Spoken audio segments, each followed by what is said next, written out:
Hi there, Jeff here from the Wetsuit Centre, talking to you today about the Rip Curl Omega winter wetsuit, which is coming out for winter 2013, well, fall 2013 into winter 2014. So it's a bit of a preview on this particular wetsuit. Now, Rip Curl, with the introduction of the E4 Neoprene, which is coming in this fall and into this winter 2014, have shuffled around their wetsuit range quite significantly, so there's big changes sort of coming.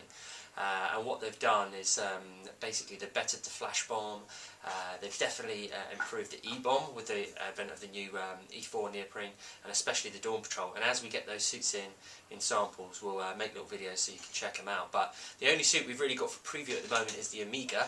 But having said that, it's a really good wetsuit, and it's basically all about budget, it's all about value for money. So this, in the UK, is going to be a £99 wetsuit, so for under £100.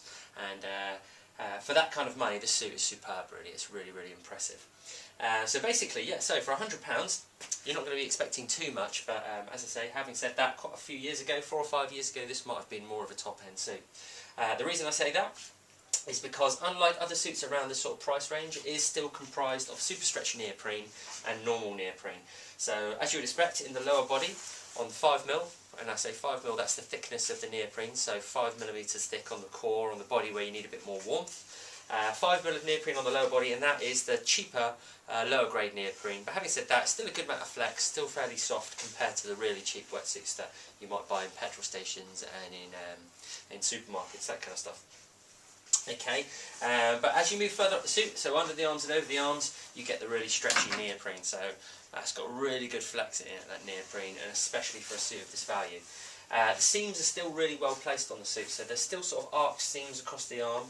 They straighten up across the arm, but still gives you plenty of flex. And basically, still no seams over the shoulder panel or under the arm, so you still get flex where you need it, allowing you to sort of paddle and move without too much restriction. Okay, if we move around the back of the suit, you can sort of still check out the seams dipped around the back to give you sort of uninhibited movement, and the smooth skin around here is dipped as well. So even little touches like that, no sort of like quality is lost. They're still thinking about the shape of the wetsuit and making sure it moves with your body. You get the smooth skin panel on the front of the suit, which is a specially treated neoprene to keep the wind out of your suit. Especially important in the UK winter, we get a lot of cold easterly winds. And you get a big panel of that around the back panel as well. So it's a nice little touch. The neck piece is quite interesting. You've got one panel of neoprene coming up from the neck down to the smooth skin panel here, which is quite unusual because normally you've got that coming around there. That should make it feel really nice around the neck, so less sort of restricted and choking. That sort of looser sort of design should feel good around the neck and should hopefully promote less flush throughs in the suit. The seams, as you would expect in a winter wetsuit, I don't think many winter wetsuits these days are anything but glued and blind stitched. And when we say glued and blind stitched, we're talking about the actual sort of seams themselves. So stitched on one side, halfway through the rubber, and on the other side it's then glued. And on the critical areas where a little bit more stress, the stress points there, then you get taping as well to make sure the suit doesn't rip apart. And you get that all around the suit, around the chest panel, in the corners, and you also get it around the ankles just to make sure the suit doesn't blow open. Okay, see the sort of taping there as well. So nice touches on a suit for £99 as well. So while I'm a little bit closer, just to show you the knee pads. Now, a lot of people buying this suit are probably people that are going to be sort of just getting into the sport, people on a budget, and so the longevity of the suit and the shelf life of the suit is quite important. So one key thing is this sort of material on the knee pads. It's a Duraflex material, very robust, stops the suit wearing through, and especially important on the knees because when you're learning to surf, windsurf, anything that you're doing, it tends to be the knees that go on the wetsuit first, especially if they don't have that material. Okay, so that's pretty much everything going on the outside of the suit. Something worth mentioning is the entry system on the suit is a back zip system.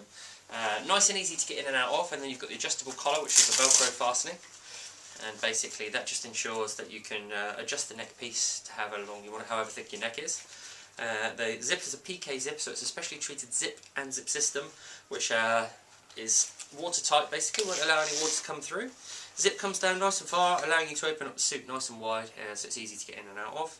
You've got a lanyard on the back here as well, which just means that you can do it up and undo it yourself without asking someone in a car park. Just under the zip you've got a flap of neoprene here, which just means that any water that does come through the zip will just be met with this piece of neoprene rather than going straight onto your back, which is especially unpleasant when it's cold. Now, as I open up the wetsuit, you can see two grades of neoprene. Again, that grey stuff is the really high quality super stretch neoprene running through the upper part of the suit, and that goes all the way through the arms, and you can see that sort of evidenced when I turn the arm inside out. You've got that sort of grey grade of neoprene, basically, which is very soft to the touch and very, very flexible. And that runs the whole way through the upper body, give you that stretch and flex when you need it. So that's pretty much everything going on inside the suit. That's the sort of the key technical features of the Rip Curl Omega. As I say, an exciting sort of introduction to the Rip Curl range. They are really heavily shuffling the suit around. Previous to this, the basic suit was the Rip Curl Dawn Patrol. Now the Rip Curl Dawn Patrol we've had a look at for next year, and it's going to be a really fantastic suit, something we're quite excited about.